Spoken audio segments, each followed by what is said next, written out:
हरसना खाने मुस्तफ़ा जी हमदोनात इस्लामी उलमा इकराम जा बयान हासिल करण जे लाइ सब्सक्राइब कंदा असांजे यूट्यूब चैनल जावेद भी मोराई के। डायरेक्टर शानवाज अली कादरी।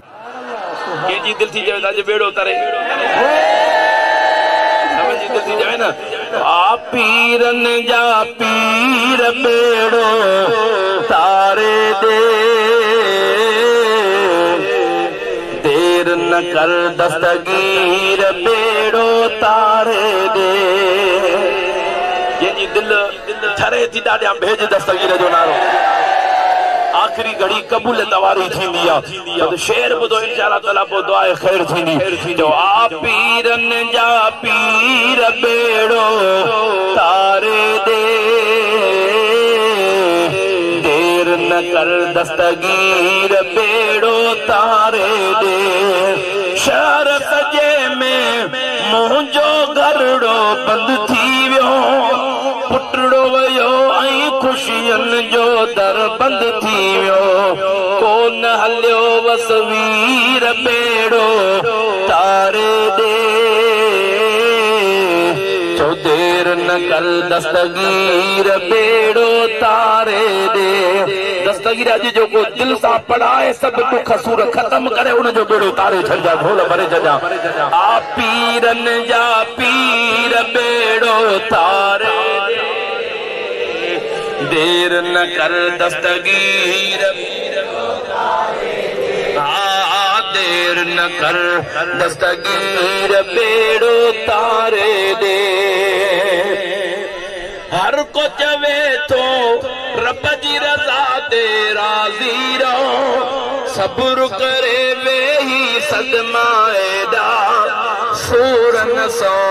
वे चिरुआ रत नीर बेड़ो तारे दे देर न कर दस्तगीर बेड़ो तारे दे आ पीरन जा पीर बेड़ो तारे दे देर न कर दस्तगीर बेड़ो तारे दे हाँ देर न कर दस्तगीर बेड़ो तारे दे वयस परिय भर पुटड़े खे परणाण ले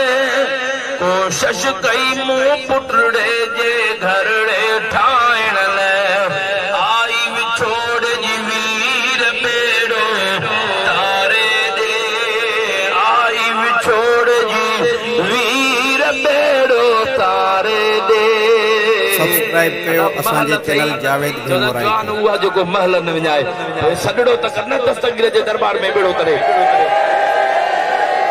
आ पीरन जा पीर बेड़ो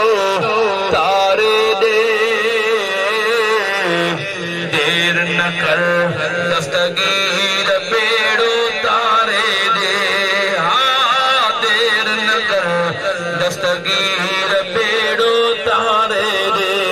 अदा के जो अकीदो त दस्तगीर सदा बुधंदो बिया पहुंचंदो बिया